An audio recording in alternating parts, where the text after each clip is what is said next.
Assalamualaikum warahmatullahi wabarakatuh. Akhirnya kita sampai pada topik terakhir kita di mata kuliah ini, yaitu mengenai cross cultural negotiation atau negosiasi lintas budaya. Ini adalah topik yang cukup kompleks juga ya, sama seperti waktu kita berbicara tentang negosiasi multi pihak. Tidak bisa satu strategi kita terapkan dan pasti efektif, enggak gitu. Jadi bisa aja Anda bernegosiasi dengan orang yang berbeda budaya dengan Anda, misalnya negosiasi dengan orang Amerika gitu. Anda menggunakan cara A, di negosiasi pertama bisa sukses. Tapi waktu Anda negosiasi kedua dengan orang Amerika yang lain, itu taktik A bisa aja nggak sukses itu. Jadi biarpun budayanya atau latar belakang negaranya sama, belum tentu taktik yang sama itu bisa digunakan. Itu yang membuat negosiasi lintas budaya ini menjadi lebih rumit. Anda juga mungkin masih ingat waktu kita berbicara tentang persepsi, kognisi, emosi, lalu kita berbicara tentang komunikasi, berbicara tentang etika. Kita tahu bahwa budaya itu memiliki peran penting dalam menentukan sikap seseorang gitu. Jadi apa yang Anda anggap baik atau tepat itu belum tentu budaya negara lain itu menganggap baik juga. Sehingga Anda butuh penyesuaian, Anda butuh kenal dengan budaya lawan Anda agar negosiasi itu bisa berjalan dengan lancar. Oke, sebelum kita masuk ke topik tentang budaya, saya ingin menjelaskan sebentar tentang diagram ini. Diagram ini menjelaskan bagaimana sebuah negosiasi itu berjalan dengan kompleks karena dipengaruhi oleh banyak faktor. Nah, kompleksitas dalam negosiasi itu dibagi menjadi dua konteks atau dua penyebab faktor yang membuat negosiasi jalannya negosiasi, negotiation proses dan juga luaran dari negosiasi itu bisa dihasilkan. Yang pertama adalah immediate context. Immediate context itu kalau di diagram ini adalah faktor-faktor yang ada di lingkaran dalam ini. Jadi ada 5 faktor yang disebut sebagai immediate context. Immediate context ini artinya adalah faktor-faktor yang mempengaruhi jalannya proses dan outcome dari negosiasi, dan negosiator atau pihak-pihak yang melakukan negosiasi itu bisa mempengaruhi atau memanipulasi konteks ini. Contohnya power ya. Negosiator itu bisa membentuk power, dia bisa bekerja sama dengan orang lain contohnya. Lalu juga hubungan, kita juga telah mempelajari hubungan. Hubungan itu bisa dibentuk. Negosiator bisa memilih apakah ingin menjalin hubungan dengan baik dengan lawan atau mungkin hanya berhubungan secara transaksional saja. Itu juga bisa dipilih atau dibentuk oleh negosiator tersebut. Jadi immediate context ini adalah faktor-faktor yang negosiatornya bisa memberi pengaruh, bisa memanipulasi, bisa memodifikasi sesuka dia gitu. Nah, kita telah membahas immediate factor ini di pertemuan-pertemuan sebelumnya ya. Contohnya kayak power, lalu juga outcome, lalu juga immediate stakeholder ya, pihak-pihak yang berpengaruh atau ikut serta dalam negosiasi, hubungan juga, konflik juga. Nah, tapi kita belum banyak membahas faktor yang di luar lingkaran ini atau disebut dengan environmental context. Environmental context ini adalah faktor yang negosiator itu tidak bisa mengubah-ubah, tidak bisa memodifikasi, tidak bisa memberi pengaruh pada faktor tersebut, tapi faktor tersebut pasti memberi pengaruh pada jalannya proses dan outcome negosiasi. Contohnya seperti keadaan ekonomi suatu negara, itu negosiator tidak punya kekuatan untuk memanipulasi itu. Tapi keadaan politik, ekonomi suatu negara itu tentu akan mempengaruhi jalannya proses negosiasi. Nah, kalau Anda lihat di sini, salah satu konteks environmental yang bisa mempengaruhi jalannya negosiasi, tapi negosiator itu tidak bisa mempengaruhi adalah perbedaan budaya. Ya. Kita bernegosiasi dengan orang lain yang mempunyai budaya yang berbeda dengan kita tidak bisa memanipulasi budaya dia. Kita tidak bisa membuat dia ikut ke budaya kita. Begitu pula kita juga. Kalau kita memilih strategi ingin beradaptasi dengan budaya mereka, kita juga tidak bisa secara langsung memodifikasi diri kita, memodifikasi keyakinan kita untuk menyesuaikan diri dengan budaya lawan kita. Nah, kalau Anda mengetahui bahwa budaya itu termasuk dalam environmental context, ya, jadi faktor yang mempengaruhi jalannya negosiasi, tapi kita tidak bisa memanipulasi ini, Ini yang membuat budaya itu juga menjadi salah satu faktor yang membuat negosiasi berjalan secara rumit atau kompleks. Oke, sekarang kita masuk ke definisi ya. Sekarang kita akan berkenalan terlebih dahulu mengenai apa sih budaya itu. Secara definisi, budaya itu artinya adalah kepercayaan, nilai atau perilaku ya, suatu tatanan perilaku yang pertama dilakukan oleh suatu kelompok, jadi tidak mesti negara ya. Kadang budaya itu bisa dilakukan oleh suatu suku, suatu agama tertentu gitu. Kalau kita bicara dalam konteks negara, bisa aja orang yang berada dalam satu negara itu punya budaya yang berbeda. Contohnya orang Jogja dan orang Solo, biarpun kayaknya sama tapi budaya kita tuh berbeda jauh gitu. Jadi ketika ada suatu grup yang mempunyai konsep kepercayaan, nilai dan juga tata perilaku yang sama, itu bisa disebut juga sebagai budaya.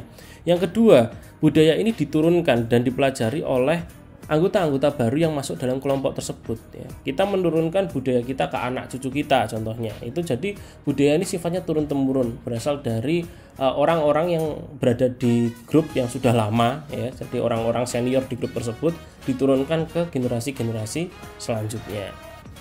Nah, dalam negosiasi budaya itu bisa dilihat dari berbagai macam sudut pandang ya. Anda bisa melihat itu dari sudut pandang misalnya budaya sebagai tata laku atau learned behavior. Ketika Anda mempelajari tingkah laku lawan Anda, cara mereka berbicara, cara mereka menjalin komunikasi, itu Anda melihat budaya dari sudut pandang tata lakunya. Yang kedua, budaya juga bisa dilihat dari sudut pandang nilai ya. Nilai apa yang dianut oleh lawan Anda, moral dan etika apa yang dipercayai oleh lawan Anda, apa yang lawan Anda percaya bahwa hal tersebut benar, hal tersebut salah. Jika Anda menganalisis budaya dari sudut pandang itu, berarti Anda menganalisis nilainya. Yang ketiga, budaya itu juga bisa digunakan sebagai bahasa komunikasi untuk mendefinisikan suatu sistem nilai dari sebuah kelompok ya. Kita tahu bahwa sistem nilai, misalnya suatu bangsa ya, sistem nilai suatu bangsa itu kan sangat rumit dan kompleks. Sistem nilai Indonesia itu apa gitu, moralnya Indonesia itu gimana, etikanya itu gimana. Nah, kalau misalnya kita definisikan budaya Indonesia sebagai bahasa yang mewakili sistem nilai Indonesia, itu berarti kita menggunakan budaya sebagai dialektik ya, aspek dialektik, yaitu cara kita mengkomunikasikan sistem nilai suatu negara atau suatu kelompok tertentu. Yang terakhir, budaya juga bisa dipandang hanya sebagai konteks, alias budaya hanya sebagai salah satu faktor yang mempengaruhi proses negosiasi. Di sini budaya tidak dipandang secara stereotip, di mana suatu bangsa itu tingkah lakunya harus gini, suatu bangsa itu nilainya harus gini, gitu. Sistem nilainya harus kayak gimana, moralnya harus kayak gimana. Enggak. Orang-orang dalam satu bangsa itu bisa mempunyai budaya yang berbeda-beda. Oleh karena itu budaya harus dilihat dari sudut pandang personal, bukan melakukan stereotip. Nah, kalau Anda melakukan hal tersebut, itu berarti Anda melihat budaya hanya dari sudut pandang konteksnya saja. Biarpun kita tidak dianjurkan ya untuk melihat lawan kita itu secara stereotip, alias kita menjudge lawan kita itu dari latar belakang dia. Cuma stereotip ini sebenarnya juga berguna ketika Anda benar-benar tidak mengenal lawan Anda itu siapa. Misalnya Anda baru bertemu pertama kali gitu, sehingga Anda tidak mengetahui sifat lawan Anda. Itu stereotip bisa digunakan. Nah, langkah awal untuk mengetahui sebuah stereotip itu Anda bisa menggunakan Hofstede Cultural Dimension ya. Ini adalah teori yang dirumuskan oleh Hofstede, itu yang dia berusaha membuat peta budaya dari macam-macam negara di dunia. Dia menggunakan banyak variabel, cuma untuk negosiasi umumnya 4 variabel ini yang sering dipakai orang-orang untuk menilai lawannya gitu. Jadi negara itu dinilai dari 4 variabel ini. Yang pertama individualism, tingkat individualistiknya, lalu tingkat power distance-nya, tingkat quality of life-nya, dan juga uncertainty avoidance. Nah, ini apa saja maksudnya? Saya akan menjelaskan keempat variabel ini. Yang pertama, budaya suatu negara itu bisa dinilai dari sudut pandang apakah masyarakatnya itu cenderung individualis atau kolektif. Ketika tingkat individualismenya lebih tinggi, itu berarti masyarakatnya cenderung berpikir secara individu daripada secara kelompok. Kalau kita aplikasikan itu dalam negosiasi, Anda bisa menilai apakah lawan Anda itu orang yang enak diajak kerjasama, enak diajak menjalin hubungan atau tidak. Jika dia berasal dari negara yang tingkat individualisnya tinggi, contohnya seperti Amerika, Australia, Inggris, itu artinya mereka tidak mau menjalin hubungan dengan Anda secara jangka panjang karena mereka lebih individualis. Jadi ada baiknya ketika Anda bernegosiasi dengan orang-orang dari negara ini, negara yang tingkat individualisnya tinggi, Anda gunakan hubungan yang transaksional saja. Jangan jalin hubungan jangka panjang. Variabel yang kedua adalah tingkat power distance. Negara yang power distance-nya tinggi itu artinya di sana jabatan, struktur sosial, hierarki, lalu juga status sosial itu sangat dihormati. Jadi kalau Anda bernegosiasi di negara-negara seperti Malaysia, Guatemala, Panama, Filipina, Meksiko, itu di sana ketika Anda mempunyai jabatan, Anda mempunyai status sosial yang tinggi, maka kemungkinan Anda menang itu lebih tinggi. Kenapa? Karena di sana status sosial itu dihargai lebih daripada yang lain. Nah, di sini kita lihat Indonesia termasuk 10 besar ya, dia peringkat 8. Power distance-nya sama seperti Ekuador. Jadi Indonesia itu juga berarti termasuk negara yang sangat menjunjung tinggi status sosial, hierarki, lalu juga jabatan dalam sebuah perusahaan. Itu. Jadi di sini kalau kita bernegosiasi dengan orang yang jabatannya lebih tinggi dari kita ya memang agak sulit gitu. Tapi kalau misalnya Anda bernegosiasi di negara-negara yang power distance-nya lemah ya, misalnya contoh di Amerika gitu. Itu di sana power distance-nya lemah. Nah, kalau di situ, kalau di negara seperti itu Anda bernegosiasi dengan atasan Anda bernegosiasi dengan dosen pembimbing Anda, itu hal normal gitu. Bahkan saya pernah diberitahu oleh teman saya yang kuliah di sana di Australia ya, bukan di Amerika, bahwa di sana kalau kita memanggil pembimbing kita itu tidak menggunakan Pak, Bu, Mister gitu, enggak ya, panggil saja dengan nama dia, misalnya namanya John ya panggil aja John gitu. Itu sudah normal di sana. Tapi kalau di negara yang power distance-nya tinggi, misalnya contohnya di Jepang gitu, Anda manggil nggak pakai kata sensei gitu, manggilnya cuma pakai "Oi, Takahashi" gitu. Itu ya nggak boleh di Jepang gitu, itu nggak dianggap tidak sopan. Kenapa? Karena power distance Jepang itu termasuk tinggi. Nah, variabel yang ketiga, Anda bisa mengukur sebuah negara itu dari sudut pandang quality of life-nya atau kualitas hidupnya. Ada dua spektrum ya, ada dua spektrum yang dilihat dalam aspek quality of life ini. Seseorang itu dikatakan hidupnya sukses ketika dia sukses dalam karir atau sukses dalam bermasyarakat gitu. Jadi oleh Hofstede itu dibedakan, ada orang yang dianggap sukses karena karirnya dan juga ada orang yang dianggap sukses karena dia bisa bermasyarakat dengan lingkungannya.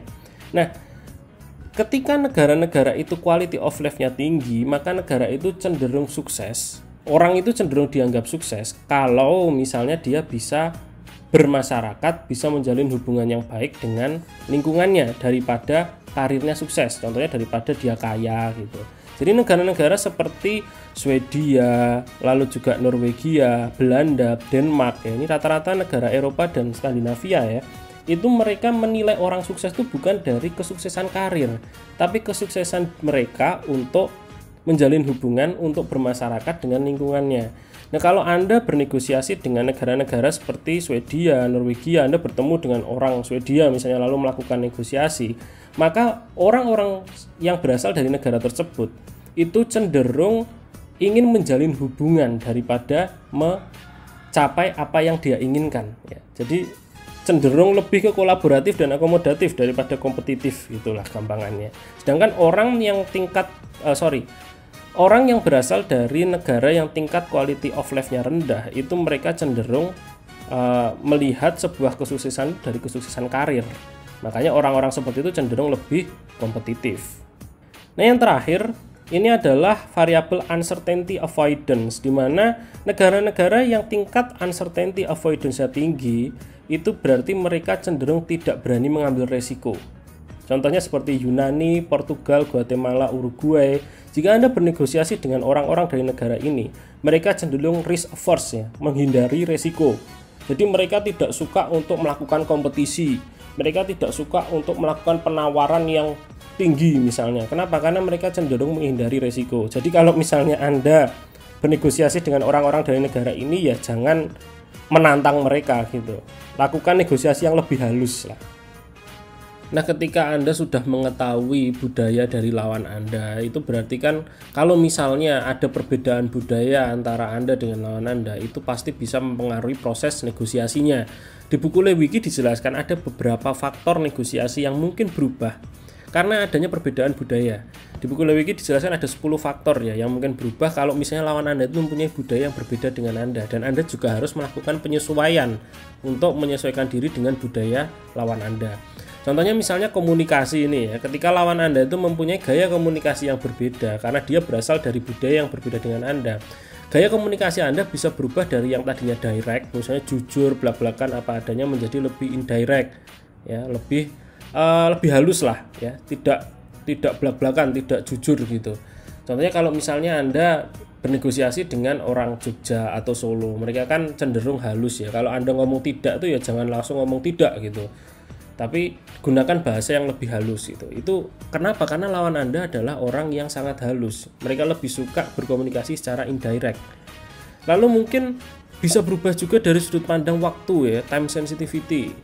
Ada negara-negara yang sangat menghargai waktu, contohnya Jepang, lalu juga Korea Selatan, contohnya seperti itu. Kalau misalnya Anda bernegosiasi dengan orang-orang dari negara-negara yang menghargai waktu, tentu Anda harus menggunakan waktu secara lebih efektif ya. Mereka tidak suka jika Anda mengulur-ngulur waktu bernegosiasi, karena bagi mereka waktu adalah hal yang berharga gitu. Mungkin beda kalau Anda bernegosiasi dengan orang-orang yang memang tidak terlalu peduli dengan waktu. Contohnya kalau bernegosiasi dengan orang Brazil, atau maaf ya, bernegosiasi dengan orang Indonesia, datang aja telat gitu. Jadi ya kenapa kok kita sering telat ya, karena memang budaya kita seperti itu gitu. Dan itu juga enggak ya memang buruk ya, maksudnya telat itu bukan hal yang baik, cuma tepat waktu sekali juga menurut saya bukan hal yang baik gitu. Anda kalau terlalu dikejar-kejar oleh waktu juga bisa stres juga lama-lama. Jadi ya memang berbeda juga gitu. Jadi memang ada perbedaan budaya antara kita dengan negara lain.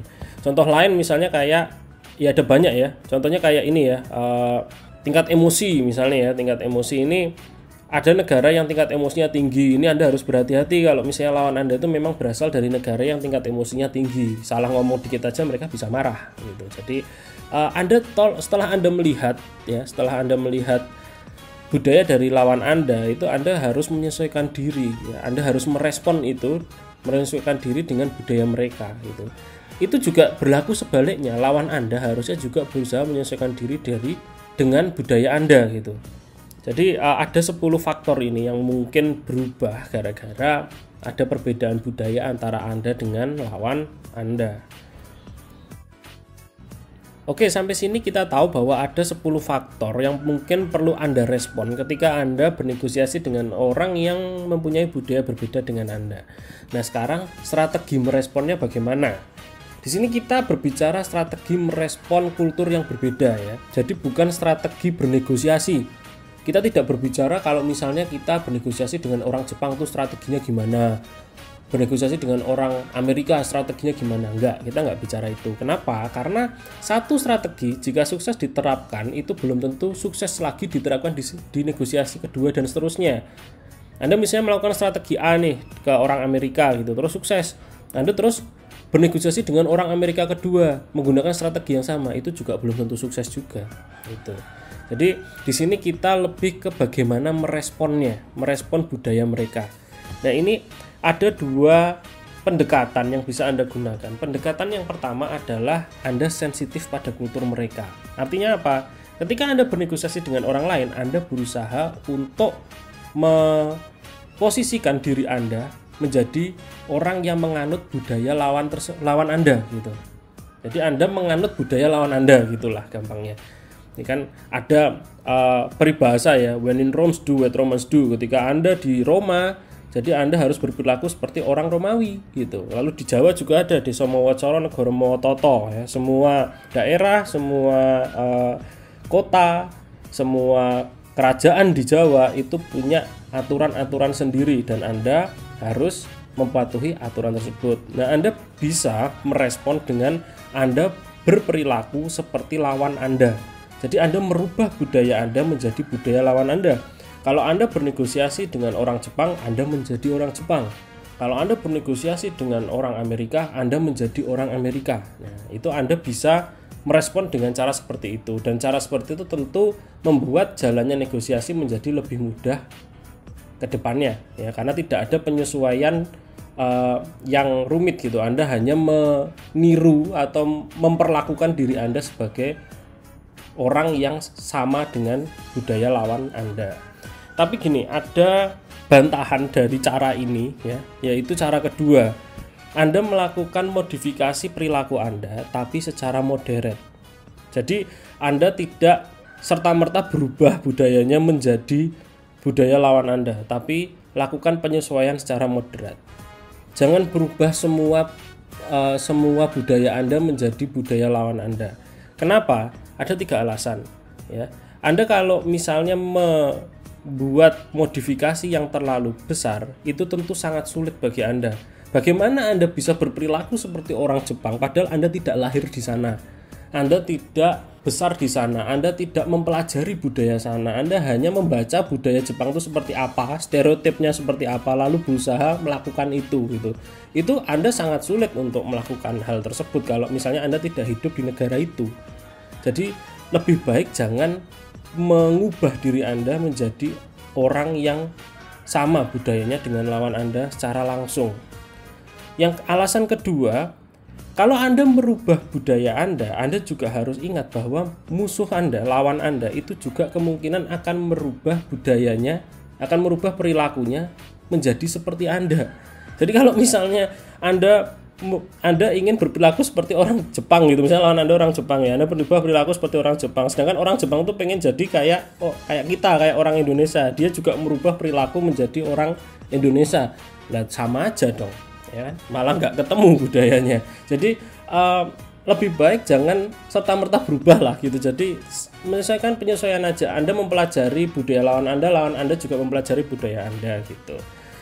Jadi ada 2 pendekatan seperti itu. Anda ingin langsung berubah, ya, seperti diterapkan seperti apa yang lawan Anda itu anut gitu ya, budaya yang lawan Anda anut, atau merubah tapi tidak secara langsung, moderat, perubahannya sedikit saja, ya, bertahap gitulah, tidak secara langsung ingin berubah menjadi lawan Anda gitu.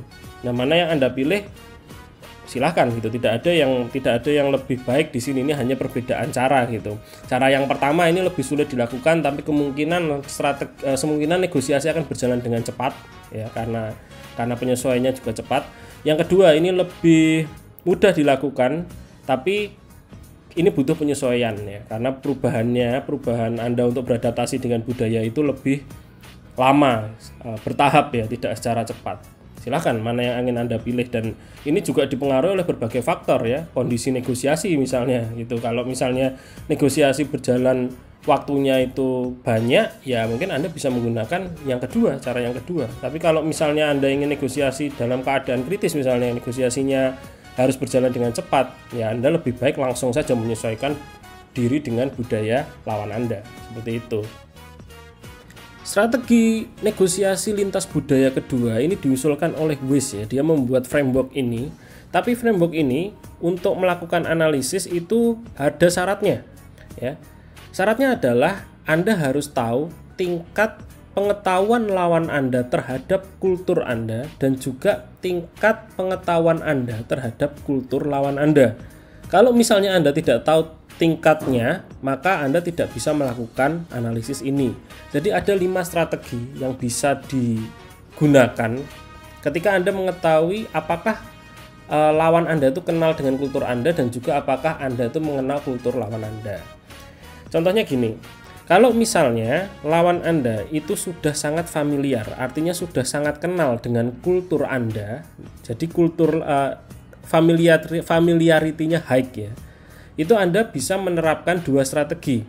Kalau misalnya lawan Anda itu kenal dengan kultur Anda, tapi Anda tidak kenal kultur lawan Anda, berarti grafiknya adalah di sini, di grafik yang vertikal itu high, karena lawan Anda kenal dengan kultur Anda. Tapi Anda tidak kenal dengan kultur lawan Anda, berarti grafik horizontalnya itu low.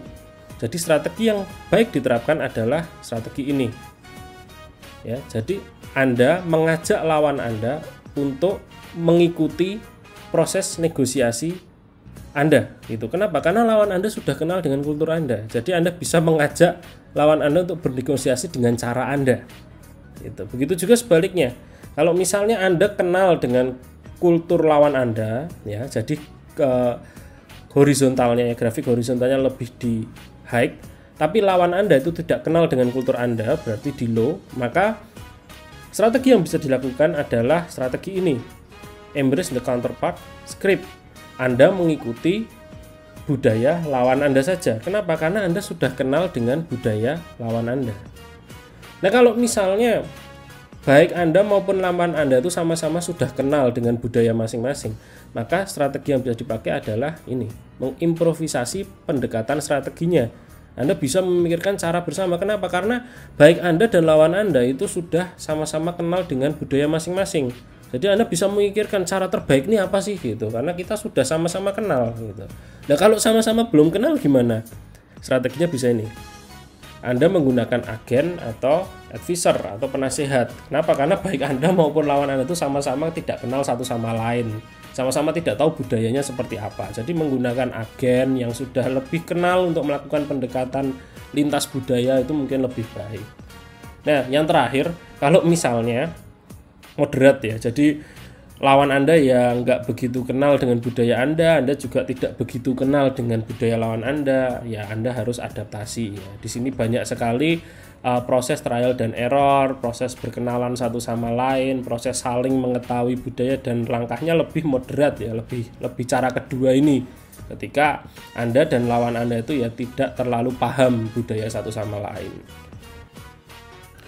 Ya, terakhir, sesuai janji saya tadi, kita akan mencoba simulasi bagaimana kita menganalisis suatu negara menggunakan caranya hosted. Ya. Jadi Anda bisa membuka hostedinsight.com, ya. Di sini kita bisa menilai negara itu berdasarkan tingkat-tingkat variabel yang kita ingin ketahui, ya. Kalau dinegosiasikan tadi ada 4, ya, power distance, lalu juga tingkat individualism, tingkat masculinity-nya, dan juga uncertainty avoidance. Dan kalau long term orientation dan indulgence ini mungkin dalam negosiasi tidak begitu dipakai.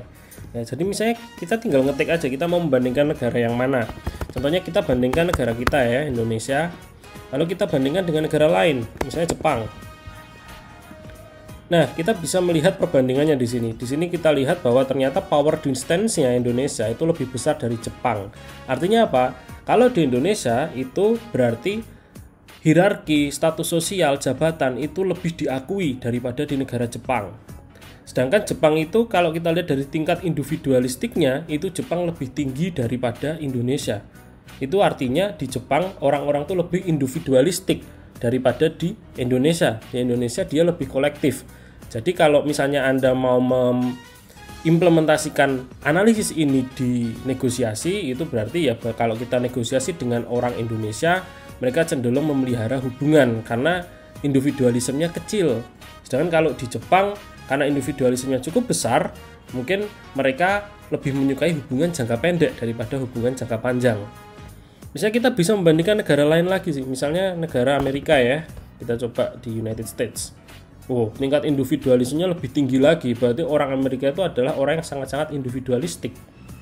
Ya, jadi Anda bisa menggunakan analisis ini untuk mengetahui bagaimana sih negara-negara itu dikomparasikan berdasarkan dari budayanya, gitu, dan bisa dilihat dari ke-6 variabel ini.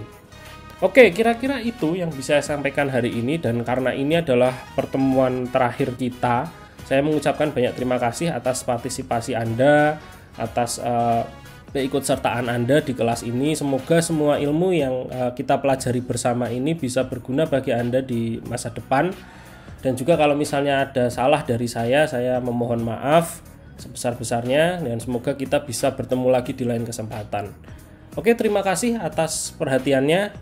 Assalamualaikum warahmatullahi wabarakatuh.